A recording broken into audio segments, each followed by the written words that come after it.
Ei, Psyu, rapidinho. Você já conhece o nosso irmão mais novo? O Plantão Cervejeiro é o primeiro podcast de notícias cervejeiras do Brasil, trazendo um formato dinâmico e direto ao ponto para te manter sempre por dentro do que rola no mundo da cerveja. Toda terça-feira tem episódio novo no seu agregador de áudio favorito.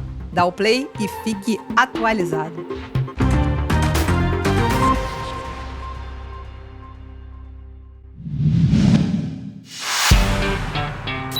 A melhor palavra pra fazer piada é enzima, cara. Porque se tu deixa acumular, fica uma em cima da outra. Se você tiver um equipamento que você confia, funciona. Eu não confio no meu, então... Gelatina igual tempo em pó. Melano igual decocção em grão. Desde que eu prometi aqui, eu nunca mais prometi porra nenhuma. Momento arrombado. É, arrombado. Momento arrombado, cara.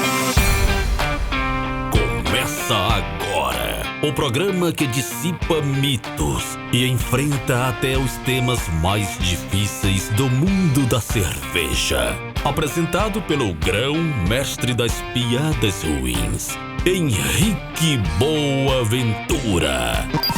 Posso falar a besteira que eu quiser aqui, que tá tudo em casa. Na companhia de pessoas mais inteligentes que ele. Esse é o Braçagem Forte. Alô, Lloyd, Henrique Boaventura aqui, e cerveja sem álcool seria a nova IPA? E hoje estamos aqui com Tedesco Almeida da Pivo Cervejaria lá do Espírito Santo para falar sobre como fazer uma cerveja, uma Hazy IPA, mas uma Hazy IPA sem álcool de qualidade. Tedesco, te apresenta aí pra galera. Tudo bom, Henrique? Tudo bom, pessoal que tá escutando? Meu nome é Tedesco Almeida, sou cervejeiro aqui da Pivo Cervejaria, que fica aqui no Espírito Santo. E a nossa cervejaria fica na parte rural do estado, né? Fica 1h30, 1h40 de Vitória, na parte serrana aqui. E é uma cervejaria que busca muito juntar essa parte rural, porque a gente fica de fato num sítio, e aí tem café, tem frutas em geral, com a parte mais moderna. E aí a gente tá sempre um pouco antenado, e no momento agora, é o que você falou, né? A palavra do momento é cerveja sem álcool. Por que não juntar a palavra do momento passada, quando agora, e fazer uma cerveja, uma IPA sem álcool?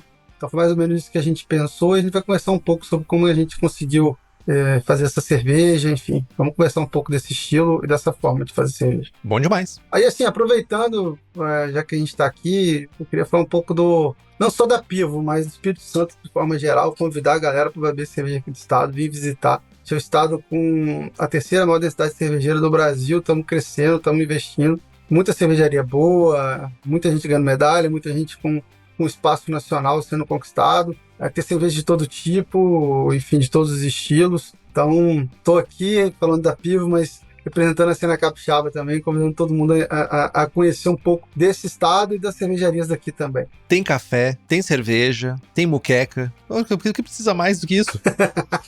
Eu amo muqueca. E temos ciência de cerveja também. Aqui em Venda Nova a gente tem o IFES, que está investindo muito. Aqui tem um laboratório de cerveja, o Zitolab, e enfim, ajuda muita gente. Inclusive ajudou a gente na Resipa, eles que fizeram a análise da cerveja. A gente consegue fazer isso sem custo direto, imagina. Foi uma facilidade que a gente tem. Cerveja está sempre muito ligado com ciência, né? Então é bom ter a parceria do IFES aí. Tedesco, não tem cerveja sem ciência. Por muitos séculos foi na xologia, mas tinha também uma técnica ali por trás. Mas sem ciência não existe cerveja hoje em dia. Fato. É isso. Então temos que favorecer e continuar enaltecendo quem ainda faz ciência no nosso país, porque é cada vez mais difícil. É verdade. O IFES tem feito uma diferença enorme para as cervejarias aqui da região. Então, um agradecimento ao Instituto Federal do Espírito Santo, na figura do professor Tiago Delpon, que ajuda a gente. Continue fazendo isso, Thiago.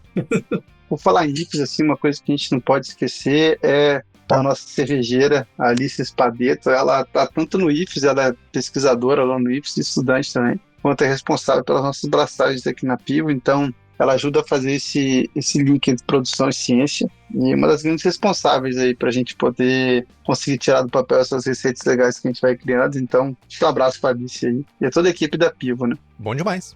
E sabe quem está aqui também na nossa mais alta estima? São os nossos queridos apoiadores e apoiadoras do Braçagem Forte, que tem vários benefícios em nos apoiar. Temos sorteios de equipamentos, livros e merchans exclusivos, participação do melhor grupo WhatsApp cervejeiro do país, acesso ao Julgando Forte, que é a nossa iniciativa de treinamento e aperfeiçoamento de avaliação de cervejas, que nós já julgamos e avaliamos dois kits esse ano, os kits da Stannis e o kit da Dude Brewing. E inclusive, se você ainda quiser ter acesso a esse, não necessariamente kits, mas cervejas da Stannis, você pode entrar no site stannis.com, Stannis com 2N, e usar o cupom BFL12 para ganhar 12% de desconto em qualquer produto. E eles enviam para todo o Brasil, então não tem por que perder essa oportunidade. Se tu quiser ter acesso a tudo isso, faça como Denis Torizani, Edmar Kaufeld, Carlos Rogério de Carvalho Dutra, Lucas Aguiar Simões, Samuel Souza, André Leguelé, Thales de Souza Faria, Rubens Fernando, Thiago Reis, Leandro Almeida, Gabriel Mendes Souza Martins, Carlos Alberto Poitevin, Wellington de Oliveira Ferreira, Cintia Okawa, Alan George, Felipe Augusto Kintzer, Luiz Henrique de Camargo, Thiago Fernandes Dias, além de um secto de outras pessoas mais que nos apoiam pelo Apoia-se. O link é apoia.se/abraçagem-forte. O link tá no post.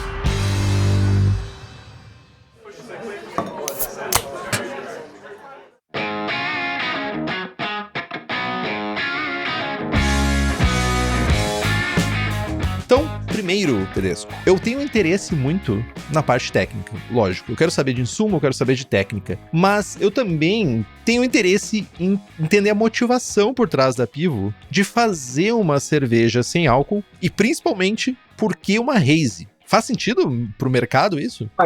Faz bastante sentido. Na verdade, assim, o motivador inicial foi dentro de casa. Minha esposa adora IPA, adora Reis, adora a nossa Reis e tava grávida, né? A gente teve a nossa filha agora e tá amamentando agora, na verdade. Então eu passei a gravidez inteira tendo que pagar uma promessa de fazer uma Reis IPA sem álcool pra ela. É a famosa coçar a própria coceira, né? Vou fazer uma coisa pra resolver o meu problema. É isso. Foi uma encomenda interna. E aí conseguimos fazer uma cerveja bem maneira. E ela a gente toma aqui em casa, tipo, no almoço. Então, uma cerveja que entrou na nossa rotina. Então, o primeiro motivador foi dentro de casa, foi pagar uma dívida caseira. A segunda é o mercado mesmo, né? A gente tem aí os números, em 2024, se eu não me engano, a Ambev cresceu 20% nesse setor, a Heineken 9%. Então, assim, é um setor que está crescendo muito no Brasil, especificamente. Cervejas sem glúten, com baixo teor alcoólico e cerveja com baixa caloria. A gente vê um mercado crescente muito forte. Tem uma nova geração surgindo aí que está muito atenta a esses detalhes, que às vezes a gente aliena um pouco no mercado da cerveja, mas é bom trazer de volta. Esse tipo de bebida eu acho que posiciona a gente bem nesse novo segmento, sabe? Sim, tem crescido muito. Então a Pivo começou a fazer essa cerveja e a aceitação foi muito boa, muito maior que a gente imaginava. E vamos continuar fazendo coisa usando esse setor, assim, essa veia de cerveja baixa caloria e sem álcool. Vem crescendo, o mercado vem crescendo a galope, né? Porque a gente vem noticiando semana após semana no Plantão Cervejeiro, a gente vem falando sobre crescimento e aumento do consumo de cerveja sem álcool e de mãos dadas também com o crescimento da cerveja sem álcool, vem uma nova linha apontando para essas cervejas de baixo teor alcoólico. Quando eu falo baixo, não é nem session, é abaixo de session. A gente tá falando de cerveja de 1,5%, 2% de álcool que tá começando a aparecer no mercado e começando a fazer barulho como as cervejas sem álcool também fizeram barulho no início. Então tem uma questão aqui, mas eu entendo que também tem uma questão de desafio técnico. Né? Como bom cervejeiro que tu é, eu imagino que tu olhe pra questão de cerveja sem álcool e fica pensando assim, tipo, também é um baita de um desafio técnico pra ser abordado, né? Porque não é fácil fazer uma cerveja sem álcool pra quem já tá acostumado a fazer uma cerveja com álcool. Muda um pouco o paradigma, né? Muda. E tem um detalhe que às vezes o cervejeiro, às vezes é um pouco nova pra gente, que a gente tem um parâmetro muito duro, né? Que é 0,5% de álcool, você não pode passar disso. Então, saborosa que fica sua cerveja aromática, você tem um parâmetro ali que você tem que chegar nele, né, objetivamente. Então, esse é o grande desafio. Mas assim, a cerveja sem álcool, às vezes parece um pouco carro elétrico, né? Que, teve um negócio lá atrás que não vingou tanto, mas a tecnologia mudou e hoje você tem um setor crescendo, tal. Às vezes é algo mais ou menos aí, tipo, fazendo uma analogia meio porca, mas mais ou menos nesse sentido, assim, a gente teve lá atrás, a gente lembra, né? Um monte de marca sem álcool. Kronenbier. Eu me lembro de Kronenbier. Exatamente. Era um negócio, gosto de mosto, aquele negócio todo, né? E parecia não era tão agradável, né? Mas assim, era o que dava para fazer naquela época. E hoje a gente tem novas tecnologias que possibilitam até o caseiro fazer uma boa cerveja sem álcool, né? Então, é surfar um pouco nessa onda, né? Utilizar o que a gente tem de inovação e fazer uma boa cerveja, endereçando um público que está aí, né? Cada vez maior, com novas abordagens. E que tem surpreendido a gente, tá, Henrique? Assim, muita gente procurando essa cerveja, a gente tá surpreso, cara. E eu tenho procurado essas cervejas também, muito por curiosidade, eu não tenho nenhuma limitação que me faça beber as cervejas sem álcool, mas eu gosto da ideia. A ideia me atrai. Fazer uma cerveja, eu sei das limitações, entre aspas, limitações técnicas que tem, né, fazer uma cerveja sem álcool, mas me atrai o fato de ela ser sem álcool e ela ainda ser saborosa, sabe? E eu achei muito boa a tua comparação com o carro elétrico, que no final das contas é isso. Tu precisa ter um início, aí o mercado se acostuma, vai começar a exigir mais, a maior exigência vai exigir novas técnicas geram melhores resultados, e daí no final a gente tá talvez surfando essa onda aí, anos depois, surfando essa onda de cervejas sem álcool realmente boas para serem consumidas e não simplesmente adotar uma cerveja porque tipo, é o que tem. Não, eu posso escolher porque ela é boa. Talvez seja esse o mercado que a gente tá criando agora, sabe? Não, sem dúvida. E saborosa, né? Você tem uma cerveja sem álcool que não deixa de ser uma cerveja. Você Exato. Tem gosto de cerveja, enfim, tem a complexidade que você espera especificamente aqui de uma Hazy IPA, né? Tem corpo, tem aroma, tem sabor, então te entrega o que você espera, do sabor agradável de lúpulo, aquela tropicalidade que você espera numa Hazy, sem o álcool, né? Então, assim, e sem você ter que... Eu acho que a grande diferença é sem você ter que investir milhões em equipamento, né? Total, que pro caseiro é a diferença, né? Pô, a Pivo a gente produz muito pouco, né? A gente produz algo em torno de 3 mil litros mês, então é uma cervejaria pequenininha. Então, pra gente também investir em equipamentos absurdos também não seria inviável, né? Então, essas novas técnicas, novas leveduras, etc., ele fez com que isso ficasse mais democrático, né? Você quer fazer hoje, você consegue, entendeu? Sem ter que investir uma grana absurda. Seguindo boas práticas e boas técnicas, dá pra chegar lá, não com tanto dinheiro. É isso. Dá pra chegar. Exatamente. Pra galera que quer fazer uma cerveja sem álcool, mas não quer fazer aquela pilsão, quer fazer uma cerveja tipo uma com sucosidade, né, que é uma juice, mas o que tu recomendaria pras pessoas? Aqui a gente vai falar especificamente sobre uma Hazy IPA, mas se alguém quiser fazer uma cerveja sem álcool seguindo técnicas semelhantes, que a gente vai abordar aqui, o que tu recomenda que a pessoa pense no estilo? Que estilo seriam mais favoráveis para uma cerveja sem álcool? Henrique, assim, vou falar o que eu... Né, a parte do nosso mapa mental aqui na Pivo, porque a gente seguiu para uma Hazy IPA, né? Porque assim, eu acho que se você quiser fazer uma lager assim, ótimo, é um caminho, mas assim, você tem boas possibilidades no mercado, e sendo muito honesto, assim, é uma cerveja muito limpa,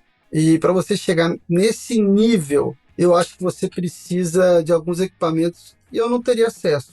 Então, eu pensei numa Hazy IPA e, enfim, existem outros estilos possíveis, porque você continua tendo uma cerveja zero, mas que você tem uma complexidade de sabor para além da cerveja básica, que torna essa complexidade, esse aroma, esse sabor, ele torna a cerveja boa, apesar de ser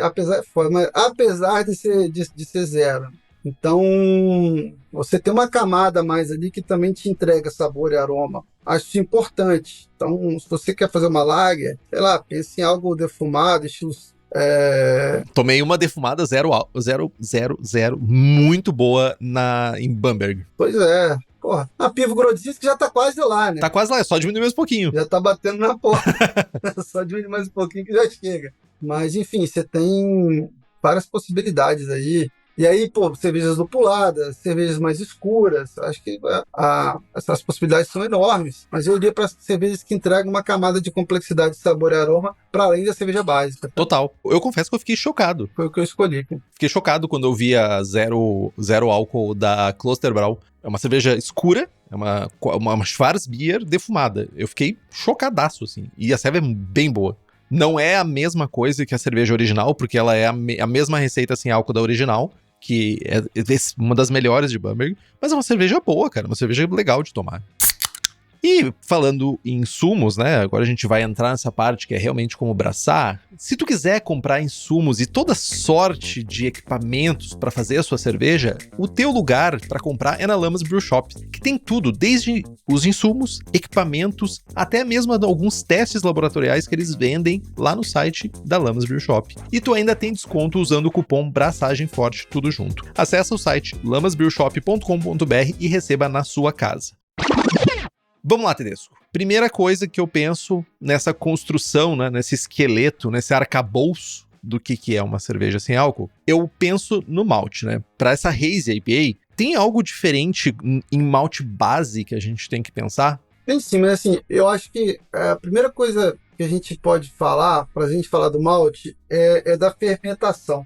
Mas depois a gente entra na fermentação no detalhe em si, mas por quê? Assim, o que possibilitou a gente a fazer uma cerveja zero álcool, sem álcool, na verdade, aqui na Pivo? Foi a possibilidade de usar uma levedura específica que só come açúcares simples, só fermenta açúcares simples. Então, quando você cria um mosto com açúcares mais complexos, essa levedura ela não consegue digerir ou fermentar esses açúcares, e aí você consegue ter uma cerveja com baixo teor alcoólico. Esse é o coração científico do negócio, né? Uhum. Então, quando a gente for pensar numa cerveja sem álcool, a gente tem que pensar efetivamente num grist, num conjunto de maltes aí que vai possibilitar você a ter proteína sobrando, proteína de alto peso, por conta da espuma, etc., mas que vai te dar esse corpo que você quer e vai ajudar na produção de açúcares mais complexos. Então, aqui na Pivo, especificamente para essa cerveja que a gente está falando, a gente usou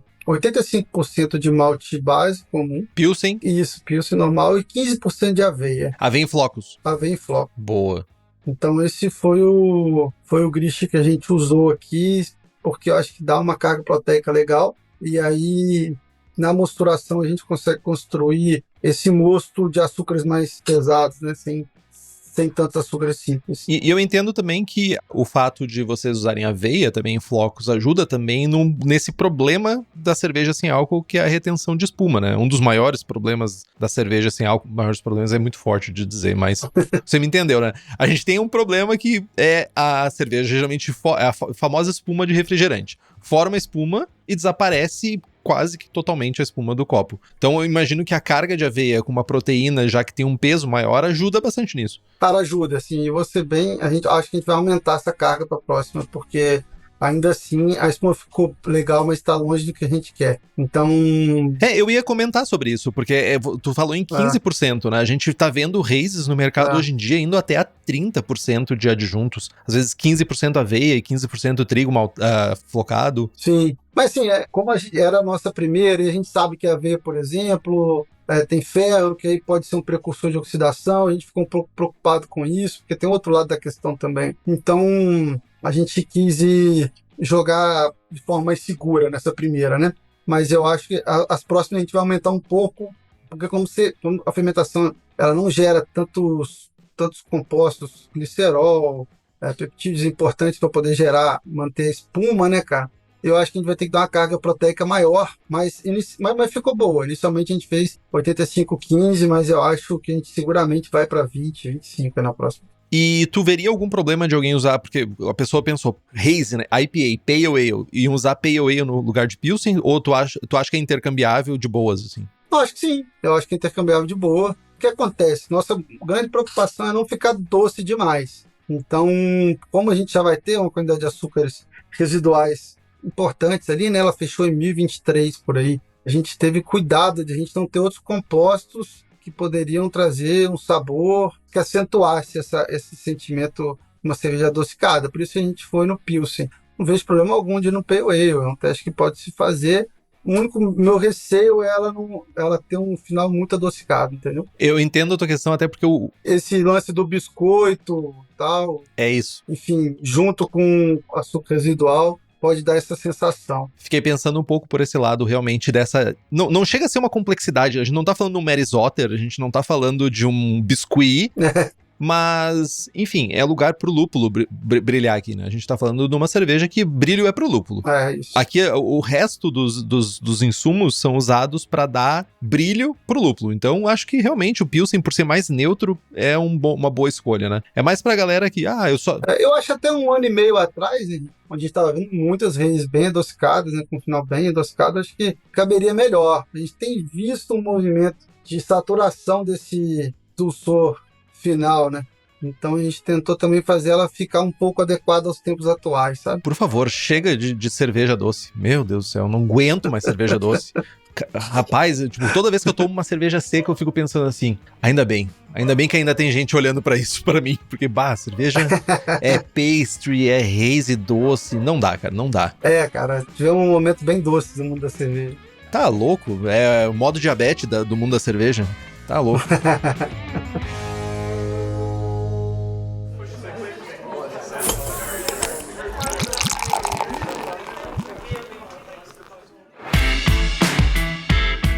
Aí tu falou em mostura. Quando a gente pensa na mostura dessa cerveja, a gente tem que pensar em um conjunto de temperaturas e de técnicas para gerar açúcares mais complexos. Tu mencionou isso antes, né? Porque a técnica que vocês usaram foi o uso de uma levedura, que a gente vai falar logo em seguida, sobre uma levedura que ela não consome açúcares simples. Ela não consome alguns açúcares, na verdade, né? Ela consome, acho que frutose e maltose, se eu não me engano, não lembro. Mas ela não consome maltose, acho que é isso que ela não consome, não é? Ela só consome açúcares mais simples. LA01, só consome... Boa. Acho que é só frutose e é só monossacarídeo, eu acho que ela consome.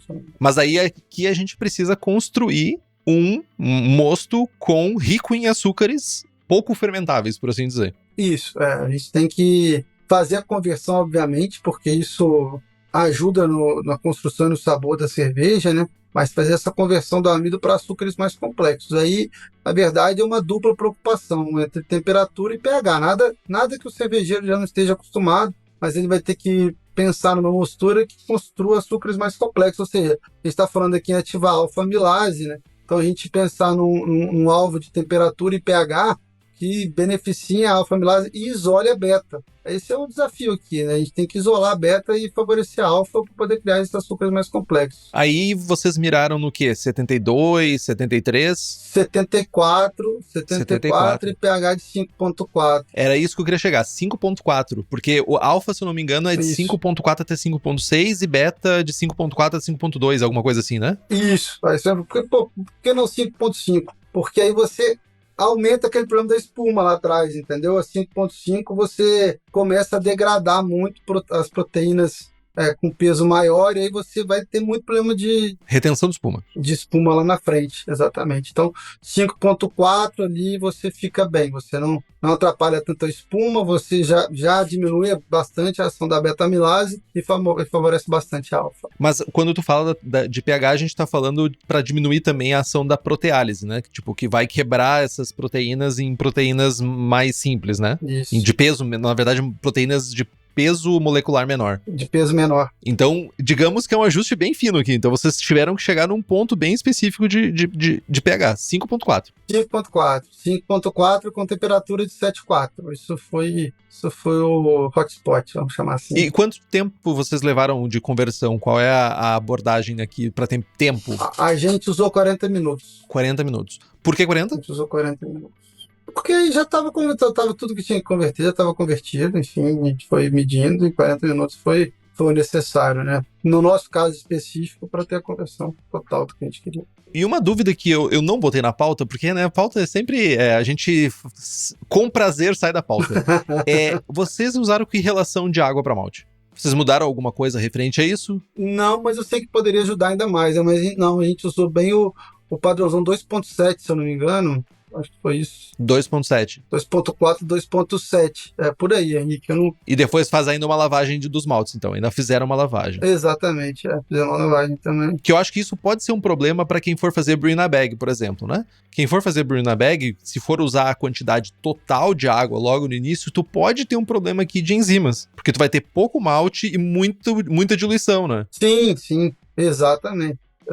Então pode ser que a abordagem melhor seja fazer uma quantidade menor de água e depois fazer a lavagem dos grãos, ou diluir no caso, né? Exatamente, tem que ter esse cuidado, mesmo porque essa relação a gente sabe pode favorecer algumas quebras que favorecem a criação de açúcares mais simples, então mantém aí uma máxima de 2,7 por quilo no máximo para você não ter problema.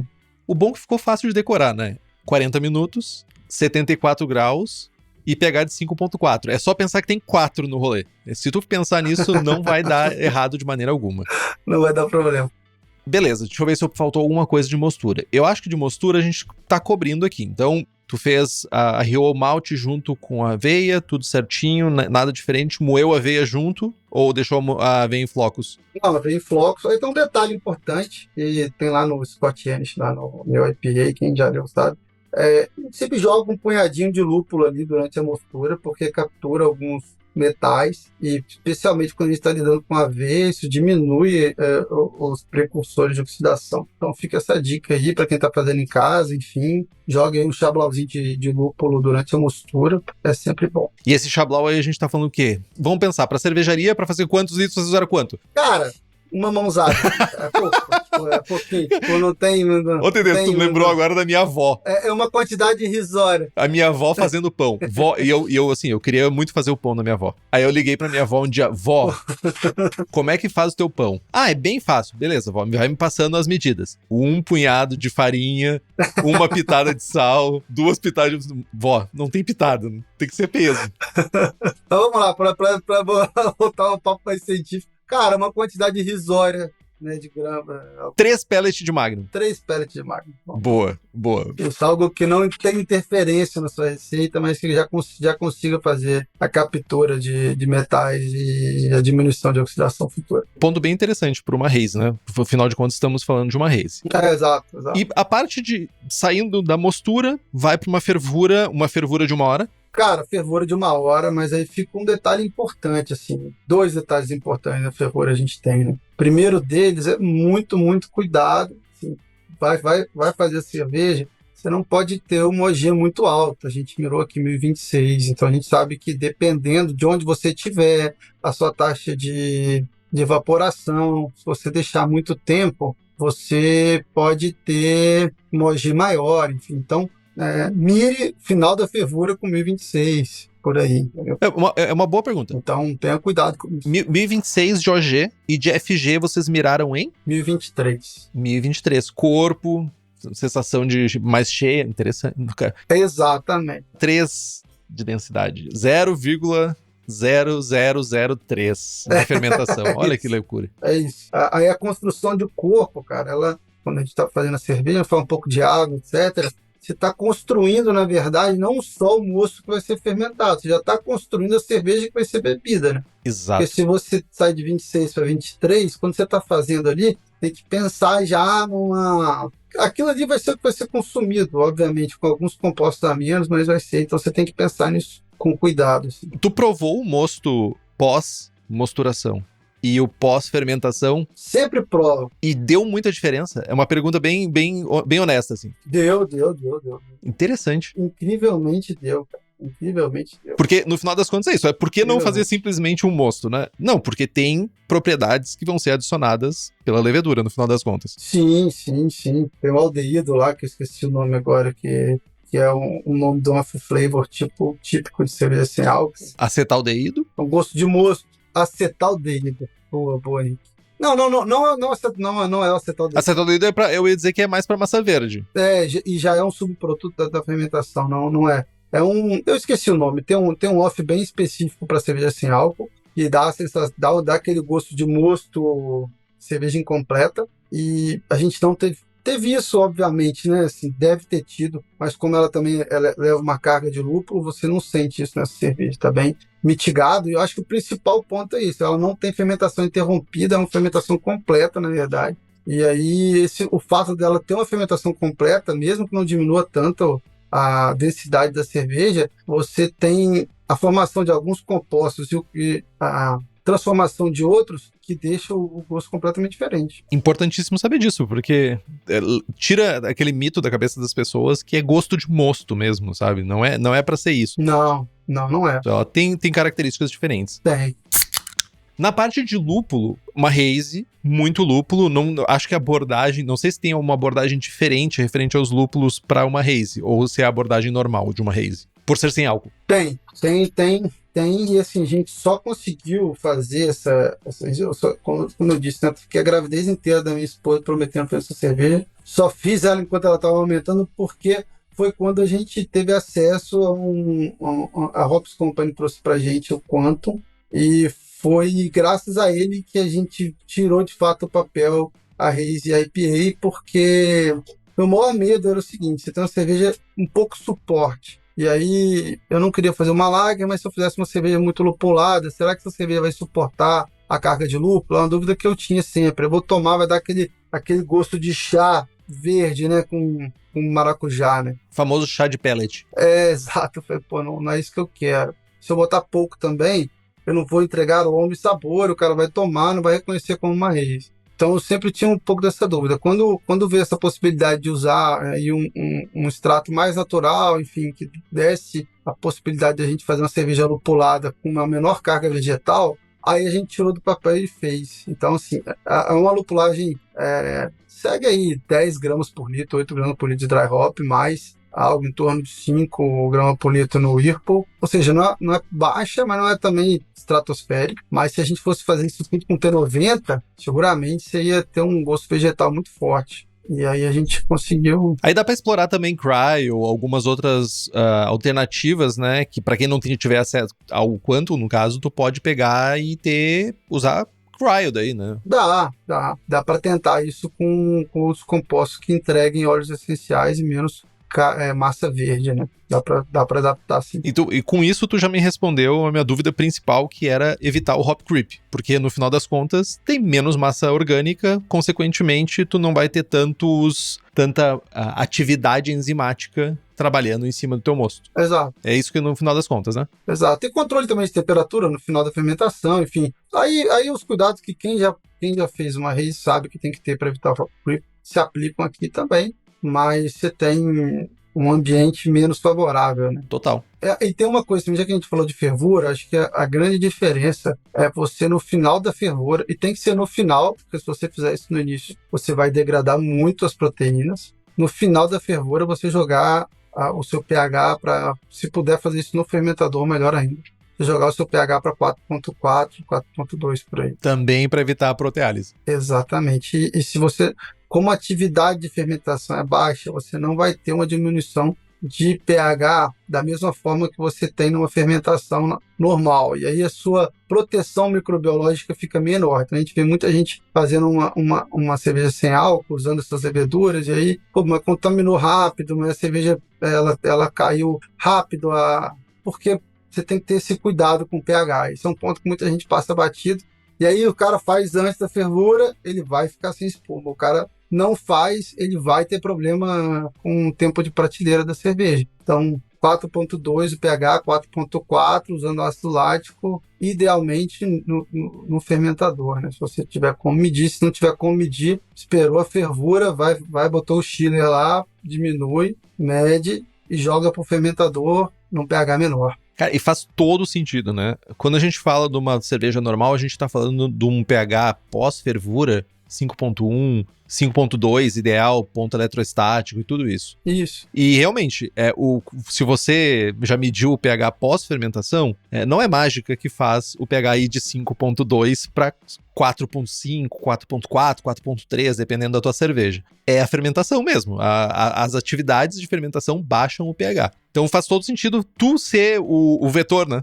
Na verdade, tu se torna o vetor da mudança, não mais a levedura. Porque a levedura não vai ter capacidade para fazer isso, porque a atividade dela é muito baixa. Perfeito, é isso mesmo. Então, você tem que ter esse cuidado quando fala de cerveja sem álcool. São vários passos, né? A água, a fermentação, a mosturação, o tipo de grão que você usa, enfim. é divertido de fazer. Pô. O resultado vale a pena. E tu falou aqui, Tedesco, que se tu não tivesse acesso ao Hops Company, tu não ia conseguir fazer a cerveja do jeito que vocês estavam querendo. Então, você que está querendo fazer cervejas diferenciadas, a maneira que você tem de fazer usando o lúpulo é usando os lúpulos que a Hops Company seleciona nos Estados Unidos. Entra lá no site hopscompany.com ou chama a pessoa que já te atende ou ainda manda um direct para ter acesso a esses lúpulos e esses produtos que a Hops Company vende.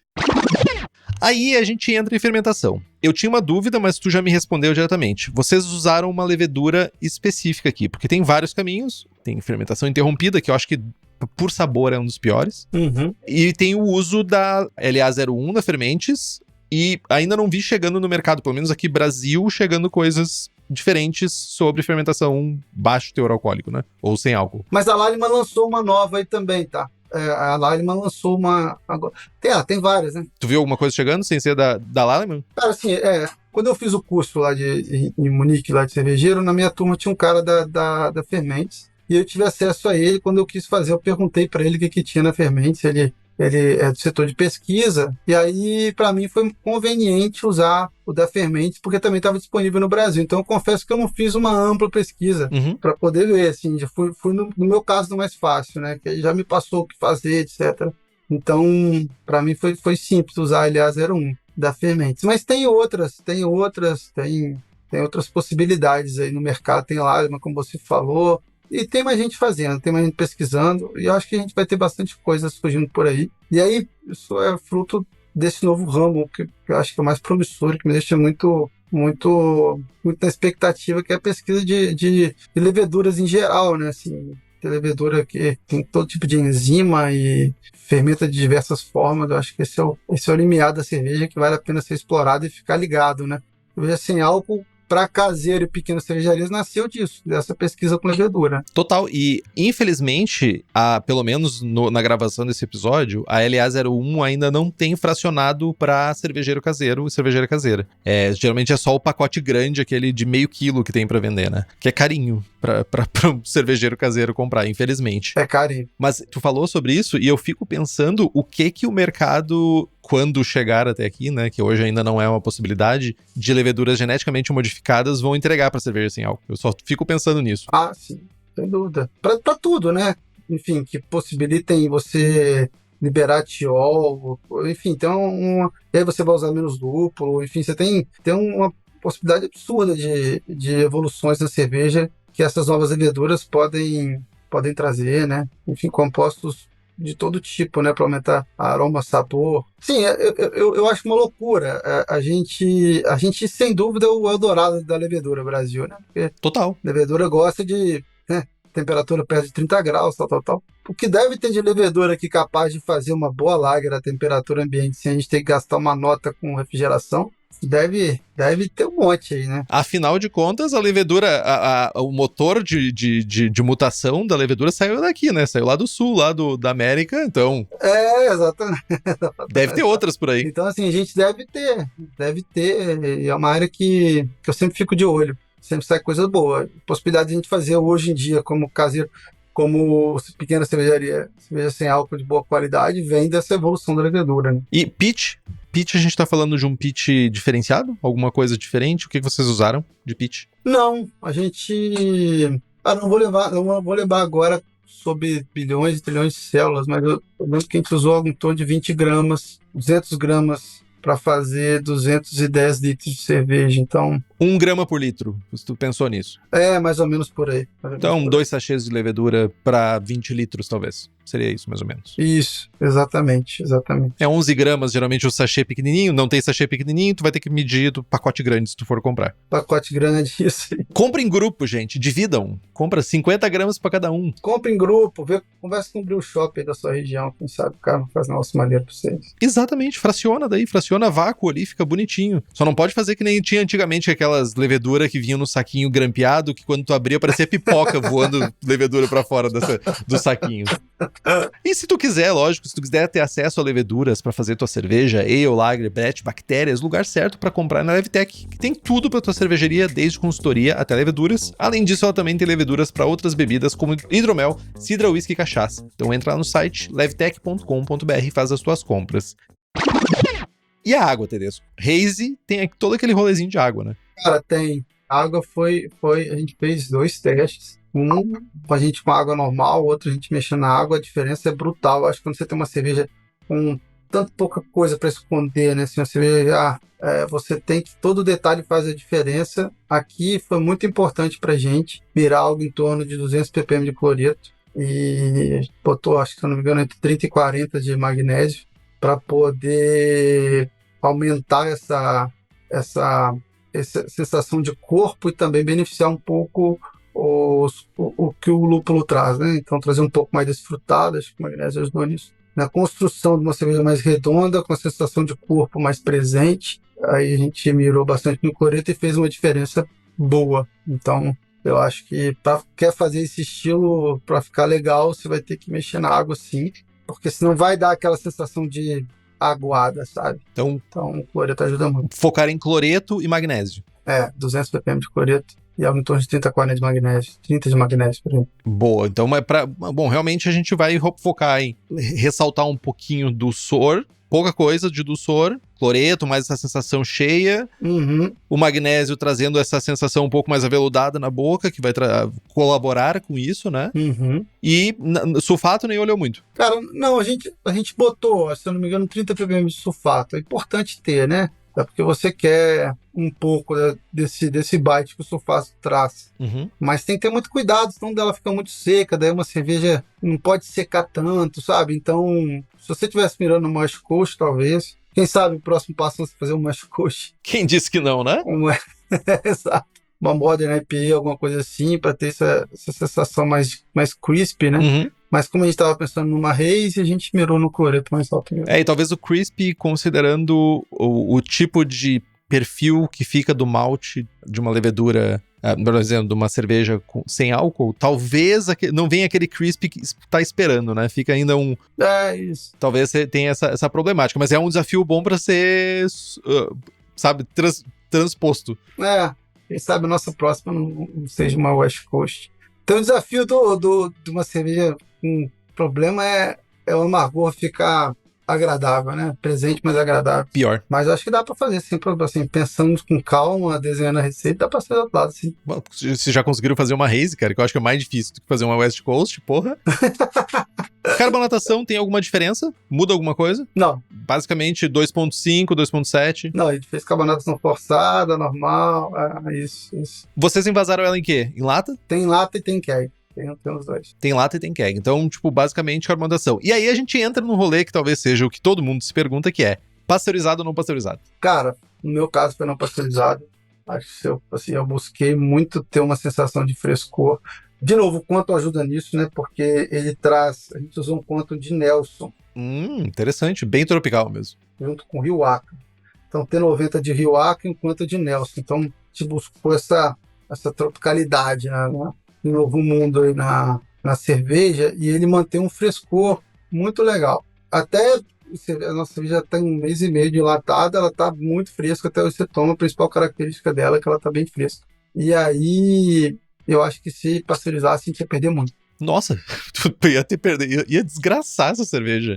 Todas essas características que tu tá esperando tropical ia virar compota de fruta. Exato. Que é a tristeza da pasteurização. E vocês só conseguiram chegar, na verdade, nesse ponto de fazer uma cerveja não pasteurizada por causa de todo o controle prévio que vocês fizeram, né? Exato, exatamente. Assim, tudo constrói, né? O pH final de 4.2, 4.4, o cuidado triplicado com a sanitização, a própria utilização do lúpulo, né? Então, uma cerveja que, apesar de 0, leva uma carga de lúpulo significativa. Então, assim, se faz uma construção para que ela suporte um pouquinho mais, né? Sem a necessidade. Agora, obviamente, que tem todo...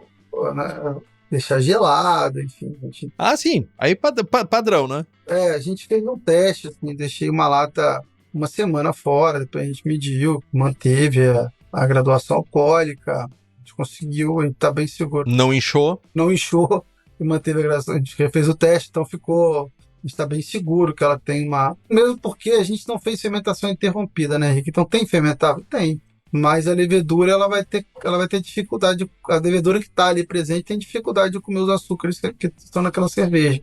Então a gente não parou a fermentação de forma forçada, a gente deixou para fermentar. A fermentação igual todo mundo conhece, né? Termina 2 dias com a mesma densidade, aí que a gente vai começar o processo de finalizar a cerveja. Então a gente manteve, a gente respeitou a fermentação, tudo que aquela levedura podia extrair daquela cerveja, né? Então a gente conseguiu ter uma cerveja bem estável. Não tem nada novo para a levedura comer, essa que é a verdade. Desde que o meio continue do mesmo jeito que estava no fermentador, nada mudou, continua tudo igual. É isso, bem isso, é isso. Ó, e agora eu fiquei pensando aqui, ó, na minha cabeça eu fiquei pensando. Eu sei que é melhor comprar a levedura, mas essa cerveja é não pasteurizada. Quer dizer que vem levedura junto na lata. Dá pra fazer uma coleta de levedura aí, hein? Dá, verdade, dá pra comprar um latinho de pivo e ganhar.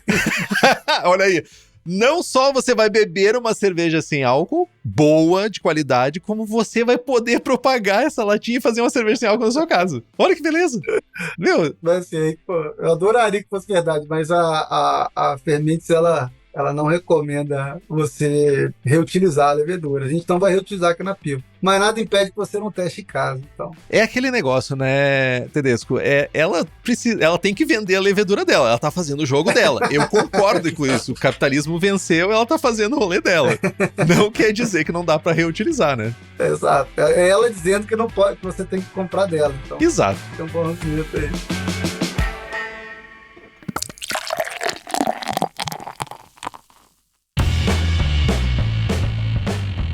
Tedesco, pra encerrar aqui, pra quem tá pensando, ouviu todas essas suas dicas, entendeu, o que tu deixa de mensagem pra quem vai tentar fazer uma cerveja sem álcool em casa? O que tu diria, assim, tipo, principal ou principais? Primeiro, faça, né? Acho muito legal, assim. É uma possibilidade de você apresentar cerveja para pessoas que não beberiam cerveja, ou para uma nova geração que tem resistência, ou para você tomar cerveja em momentos que você não tomaria cerveja. Então, assim, te abre uma possibilidade para o mundo da cerveja incrível. Pode tomar cerveja até como isotônico, que funciona muito bem, em vez de tomar um isotônico famoso aí da galera. Você pode jogar sua bola, andar sua bicicleta, no final tomar uma cerveja. Eu não tinha pensado nisso. E, assim, ela tem 19 quilocalorias por 100 ml, então é nada, sabe? É uma alface. Carambas, ela ficou... Alface eu tô de sacanagem, mas é muito pouquinho, cara. Uma beterraba, nem isso. É um... É, exato. Tipo, pode tomar sem... Um brócolis. Você vai inserir a cerveja em momentos que você não tomaria cerveja na sua vida de quem está perto de você, então faça. É divertido, acho que todo mundo que está no hobby cervejeiro tá um pouquinho, porque tem que estudar para fazer, e você vai acompanhando cada passo e vai vendo o fruto do seu estudo virar um negócio de verdade que é a cerveja. Eu, por exemplo, entrei no hobby cervejeiro por isso, né? Então, é uma forma de você começar de novo, né? É um reestudo e você começar de novo, você reaprender a fazer cerveja, ter de novo aquela chama inicial, assim, de você ter que estudar e pensar e fazer. Para mim funcionou assim, então foi um chamamento para aquele início de estudar para poder fazer, e é bem maneiro. E você tem que realmente tomar conta de todos os passos, mas no final vale super a pena, vale a pena muito, então faça. Hoje você tem como fazer dentro da sua casa, sem necessidade de grandes equipamentos. E pense no estilo maneiro, que entrega uma complexidade para além da cerveja base. E acho que com as dicas que a gente conversou aqui, acho que você tem tudo para poder fazer a sua cerveja, independente do estilo. A gente falou muito de haze, mas isso aqui aplica para qualquer estilo, né? Total, acho que uma mudança ali, perfil de lúpulo, uma mudança no perfil de água, alguma mudança em específico de malte, mas tu consegue gerar cervejas boas. Eu acho que só tem que fugir do pilsão. Eu acho que é isso. É mirar em estilos com um pouco mais de caráter. Quer fazer uma lager? Faz uma Munich Dunkel, faz uma Schwarzbier, faz uma Czech Dark Lager, não sei, mas tipo, foge um pouco dessa obviedade da Lager, que vai dar bom. Sim, eu também acho. Lager tem um mercado aí, cara. Então, mais barato comprar. Não precisa reinventar a roda, né, cara? Não precisa reinventar a roda. Faz um negócio que todo mundo vai ficar surpreso de tomar uma cerveja sem álcool com tanto sabor. E tem uma porrada de estilo aí possível. Total. Tedesco, eu quero agradecer muito pela toda a informação que tu trouxe pra gente. Acho que vai ser muito útil pras pessoas. Eu acho que nesse momento vai ter várias pessoas querendo provar essa cerveja e principalmente querendo tentar fazer ela em casa. Então, quem quiser comprar a cerveja da Pivo, consegue comprar? Consegue comprar no nosso site. A gente também tem em alguns lugares no Brasil, alguns PDVs amigos nossos. Mas entra lá no Instagram da Pivo, manda uma mensagem, a gente vai fazer a cerveja chegar para você. Eu acho uma boa, assim. Experimenta a cerveja para saber o que a gente conseguiu fazer com os métodos que a gente falou aqui e reproduz em casa. Boa. E o arroba é @Pivo Cervejaria? Pivo Cervejaria Rural. Pivo Cervejaria Rural. @Pivo Cervejaria Rural. Pivo com W. Bom demais. Então, gente, mais uma vez, muito obrigado, Tedesco. Agradecemos também Pedro Lito, Sandro Max Alessandro, Felipe Melo, William Q. Marques e André Passos Costa Santiago. Nos sigam no Instagram, estamos no Spotify, Apple Podcasts, YouTube Podcasts, Deezer e todos os agregadores que existem possíveis, a gente tá lá. E o mais importante, faça um review, vão lá, dê estrelinhas, comente, é importante pra nós, a gente responde todos os comentários. Compartilhe esse episódio com seus amigos, tem dúvida, sugestão de pauta, crítica, quer anunciar a sua empresa ou seu produto, e-mail para contato@abraçagemforte.com.br ou mande uma mensagem pra nós. É isso então, Tedesco? É isso. Obrigadão, Henrique, obrigado a todo mundo. Braçagem forte? Braçagem forte.